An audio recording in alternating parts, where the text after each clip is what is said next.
If the Get button is gray out or not working in the App Store on your iPhone isn't working, don't worry, I've got some solutions to help you out. This issue can be caused by a variety of factors including network issues, account problems, or glitches. Here's how to fix it. Solution 1. Sign out and back into the App Store. Open Settings. Tap your Apple ID at the top of the screen. Select Media and Purchases. Tap Sign Out. Restart your iPhone. Sign back in with your Apple ID. Solution 2. Clear App Store data. Open Settings. Scroll down. Tap App Store. Scroll down. Tap Personalized Recommendation. Tap Clear App Usage Data.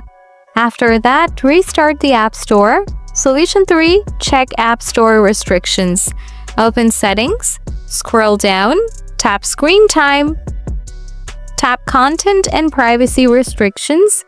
Ensure that iTunes and App Store purchases is set to allow. Now turn off restriction. Solution 4. Reset network settings. Open Settings. Scroll down. Tap General. Scroll down. Tap Transfer or Reset iPhone. Tap Reset, then select Reset Network Settings. Note that this will reset your Wi-Fi passwords and cellular settings. By following these steps, you should be able to resolve the issue with the Get button not working or gray out issues in the App Store on your iPhone. If this guide helped, let me know in the comments below.